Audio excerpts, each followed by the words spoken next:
Assalamualaikum warahmatullahi wabarakatuh. Salam hormat untuk semua. Mari kita bersama-sama membahas tentang matahari terbit dari barat. Pertama, kita luaskan ilmu, ya. Innallaha wasi'un alim. Sesungguhnya Gusti Allah itu ilmunya sangat luas. 7 lapis langit tersirat, 7 lapis bumi tersurat.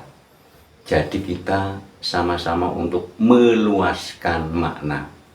Apa sih arti matahari terbit dari barat? Ini adalah perumpamaan atau filosofi. Sementara ini matahari terbit dari timur itu ibarat pencerahan atau wejangan atau tausiah atau ceramah dari arah timur. Matahari terbit dari barat itu ya ibarat pencerahan dari barat, ya, atau pencerahan yang seakan-akan berlawanan. Ya, kita filosofinya diluaskan. Sementara ini kita mendapatkan pencerahan dari timur, ilmu dari timur. Setelah ada pencerahan dari barat, itu seakan-akan berlawanan. Ini sudah terjadi bagi orang-orang yang sudah makrifat. Itu betul bahwa pencerahan dari barat adalah pencerahan yang berlawanan, akan tetapi masuk akal. Contoh, sementara ini kalau kita umpamanya maghriban, sembahyang maghrib, itu kan pencerahan dari timur, itu mengatakan, oh itu sholat maghrib, ya, sholat maghrib. Padahal ada kalimat sembahyang maghrib, tapi kadang-kadang sembahyang itu sudah ditinggalkan kalimat sembahyang itu, rata-rata sholat maghrib. Secara kalimat nawaitu atau kalimat niat itu usolli fardal maghribi salasa raka'atim mustaqbilal qiblati. Kalau imam imaman, kalau makmum makmuman, kalau sendiri adaan lillahi ta'ala. Padahal jelas kalimatnya usolli, berarti menghormat. Sembahyang, saya persembahkan, berarti sembahyang itu juga menghormat. Saya memberi, saya persembahkan itu kan berarti saya memberi. Umpamanya saya persembahkan 1 kambing, berarti memberi. Saya persembahkan 1 lagu, berarti memberi. Sembahyang adalah mempersembahkan, memberi penghormatan. Di saat ada orang mengatakan sembahyang maghrib itu ya usolli, itu menghormat, tapi dianggap bertentangan. Lah itulah yang disebut matahari terbit dari barat. Karena yang dari timur mengatakan sholat, yang dari barat secara akliyah, secara akal, usolli artinya saya menghormat. Kalau sholat artinya sadar atau ingat, ya, sholat itu artinya sadar atau ingat. Kalau usolli itu artinya menghormat atau saya menghormat. Itu contoh. Ini rujukan surat Al-Anbiya, ya. Kalau tulisannya Anbiya tapi dibaca Anbiya, ya. Ayat 33. Wa huwallazi khalaqal laila wan nahara wasyamsa wal qamar kullun fi falaki yasbahun. Jadi intinya Gusti Allah itu menciptakan malam dan siang, menciptakan matahari dan bulan. Jadi intinya masing-masing itu beredar pada garis edarnya. Ini kalimat masing-masing karena kalimatnya kullu, berarti jelas ini tidak akan berubah. Masing-masing beredar pada garis edarnya. Ini berarti tidak berubah. Nah, surat Yasin yang 40 mohon dibuka itu juga sama menegaskan bahwa masing-masing beredar pada garis edarnya. Ini namanya ketentuan yang tidak bisa diubah. Di dalam Asmaul Husna Al-Baqi, ya, asmanya Gusti Allah kekal, berarti selamanya. Al-Mu'idu, mengembalikan, artinya kalau secara kasat mata matahari dari timur, padahal mataharinya diam, yang berputar bumi, tapi kita melihat seakan-akan mataharinya yang berjalan, padahal matahari itu hanya geser saja, ya. Ada yang mengatakan matahari diam total, ada yang mengatakan matahari geser. Ini banyak pendapat. Ada yang buminya bergeser begini, ada yang begini. Ya, mohon kalau saya menjelaskan kurang luas atau memang kurang jelas, mohon bagi yang paham ilmu IPA, ya, atau ilmu BMKG, mohon silakan diluaskan. Karena saya sendiri hanya melihat dari garisnya, itu sudah ditentukan kekal, mengembalikan, jadi begini terus, ya, itu selama-lamanya. Al-Baqi, kekal. Al-Hayyu, menghidupkan. Al-Mumitu, mematikan. Ibarat kalau manusia itu, ya, ada yang lahir, ada yang mati, ada yang lahir, ada yang mati terus. Pembahasan tentang manusia itu ada di video kurang lebih 2 bulan yang lalu, itu judulnya Memori Ruh. Di situ penjelasannya luas. Ini rujukan Al-Baqarah 28 sama Al-Baqarah 163, mohon dibuka. Jadi yang disebut kiamat, hancurnya bumi ini, itu adalah filosofi. Jadi bumi itu selalu berevolusi, ya, berevolusi. Harus ada gempa, harus ada gunung meletus atau apa itu, gunung meletus. Karena yang video yang lalu, sebulan yang lalu sudah saya jelaskan, kalau hujan, tanah yang di gunung itu tergerus atau mengikuti aliran air sampai ke sungai, sampai ke laut. Setelah ke laut, laut harus digempakan agar tanah itu masuk. Setelah masuk, diambil, disedot ke gunung. Di gunung diolah agar murni kembali. Jadi tanah itu agar murni kembali, bervitamin, agar nanti disemburkan, subur lagi. Itu namanya evolusi selalu dan selalu. Manusia juga berevolusi, lahir, mati, lahir, mati, lahir, mati. Jadi ayatnya ada di yang ini, ya, kalau nggak salah ayat yang ini. Jadi dilihat, jadi manusia itu tadinya mati, dihidupkan, dimatikan, dihidupkan. Coba berapa kali, itu di judul Memori Ruh juga ada. Ini Al-Baqarah ayat 28, ya. Al-Baqarah ayat 28. Al-Baqarah ayat 28.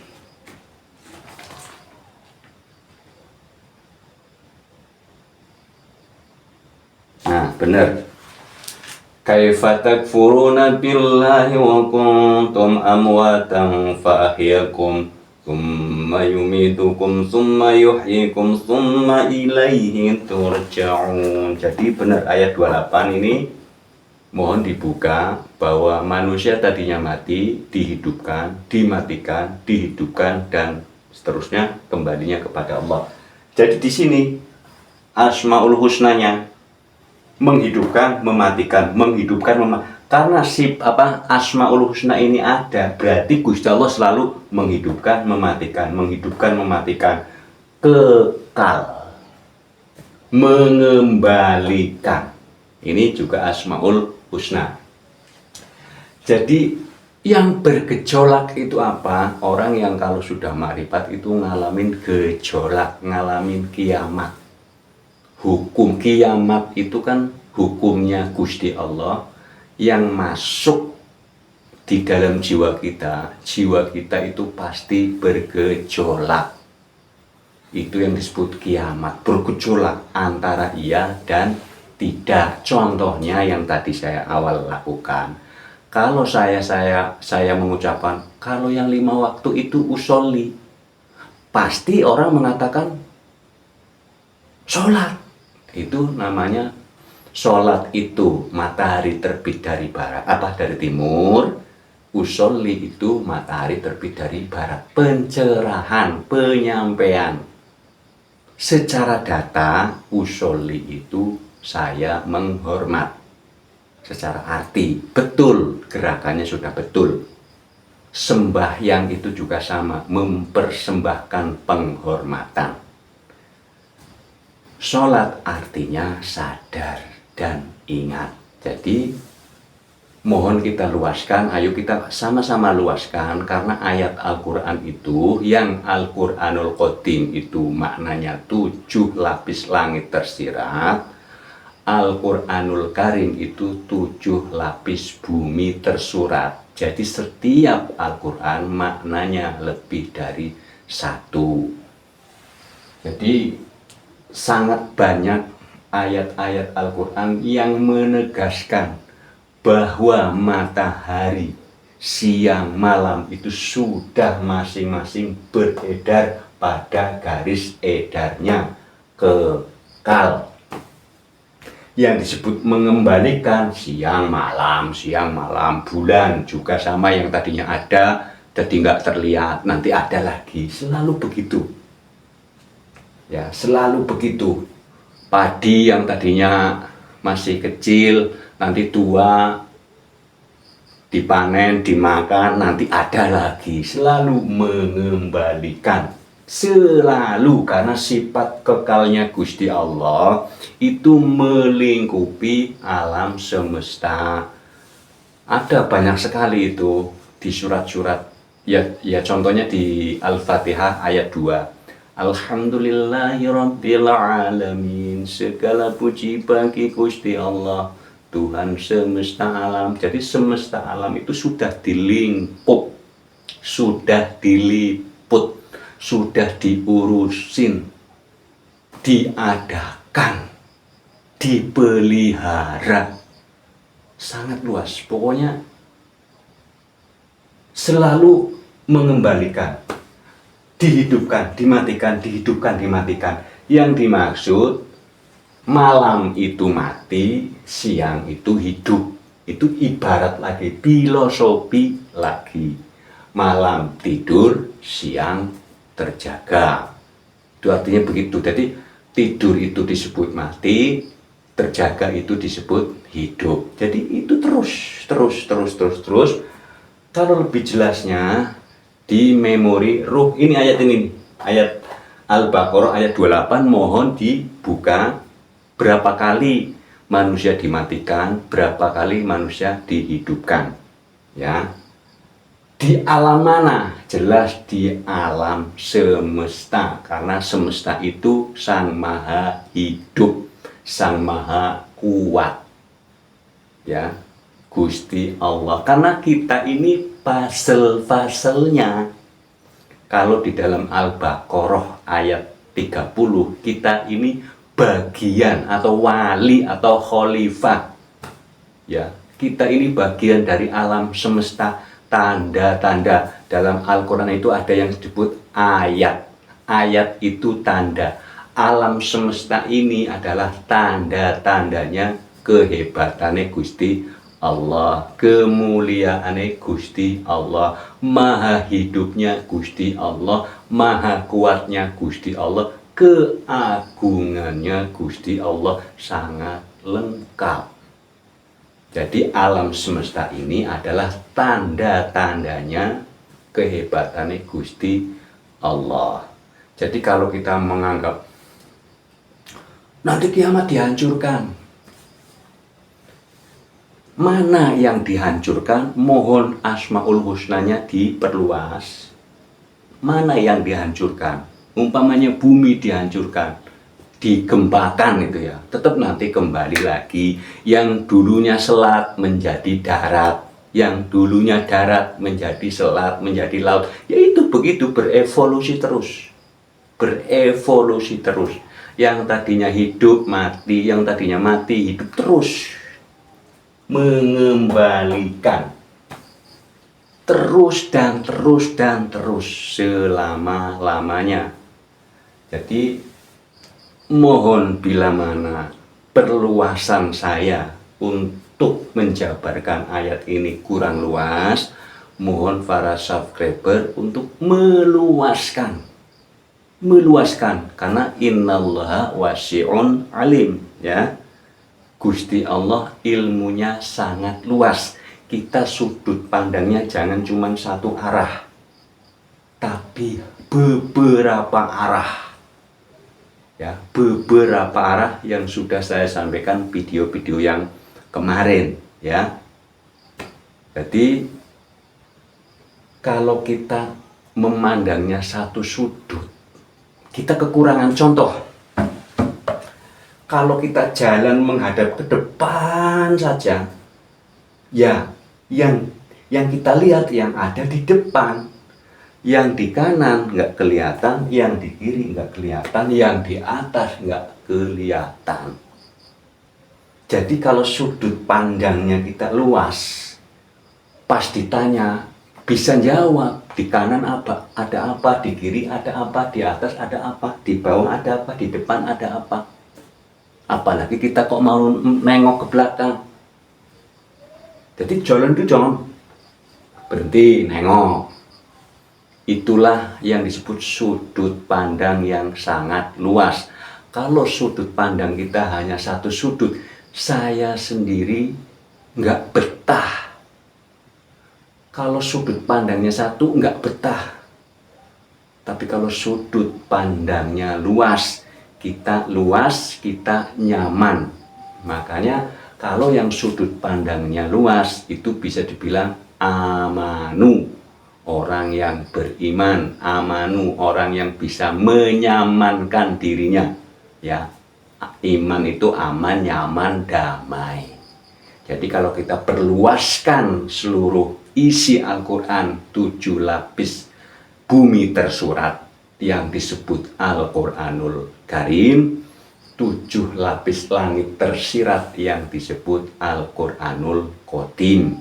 Jadi kalau kita membahas, contohnya begini aja, orang saja bentuknya rupa-rupa, modelnya rupa-rupa. Jadi orang saja, kalimatnya orang satu, tapi nyatanya ada yang tinggi, ada yang putih, ada yang hitam, macam-macam ya. Itu sudut pandang untuk melihat orang. Sudut pandang untuk melihat pohon banyak juga. Sudut pandang untuk melihat hewan banyak juga. Sudut pandang untuk melihat bumi atau tanah warnanya juga beda-beda.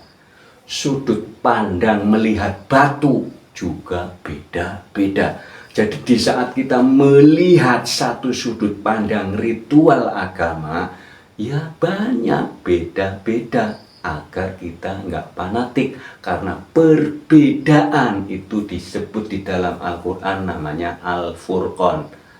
Syahrul Ramadan alladzi unzila fihil Qur'an hudan linnasi wa bayyinatin minal huda wal furqan. Itu di situ saja bahwa kalau orang yang mendalami Al-Qur'an itu akan dianggap beda karena memang pembeda.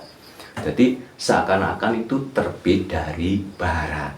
Kalau melihat ayat ayat ini ya jangan sudut pandang satu, diperluaskan. Mohon barangkali nanti saya kurang luas, mohon diperluaskan. Seperti kita melihat pintu juga banyak rupanya, banyak bentuknya.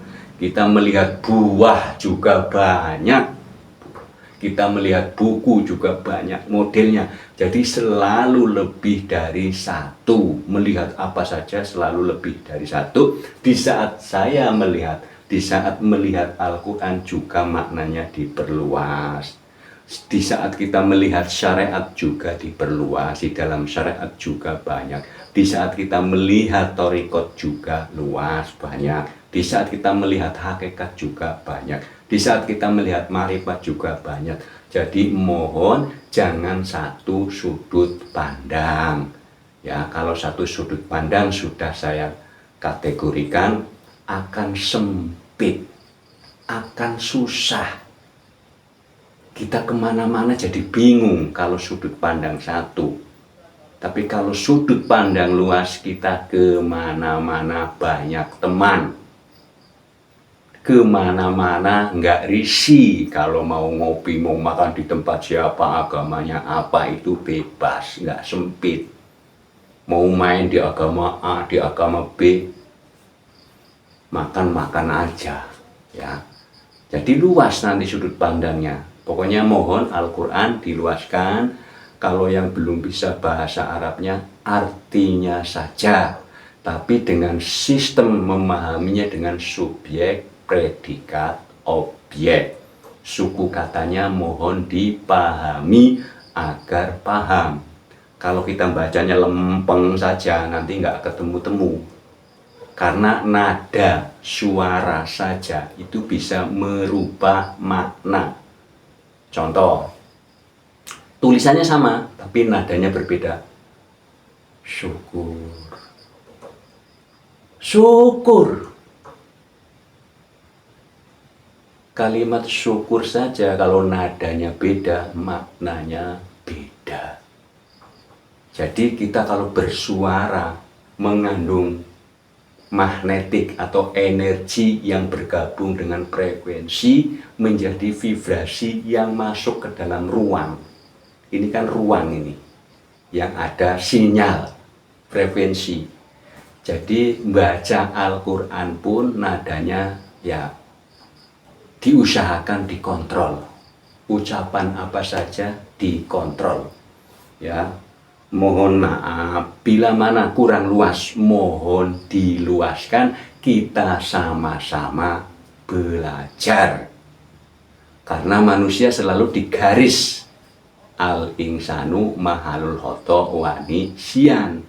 Jika ada masukan, kritikan, saran, tambah ilmu buat saya. Jadi tambah ilmu. Jadi kalau andaikan ada yang gini-gini, saya terima kasih masukannya agar untuk ngolah. Kalau saya dipuji terus, nanti nggak tambah ilmu. Tapi justru kalau banyak masukan, tambah ilmu. Ya, terima kasih. Barangkali ada kekurangannya, mohon di kolom komentar saran. Diperluaskan sama-sama ya. Wassalamualaikum warahmatullahi wabarakatuh. Salam hormat untuk semua.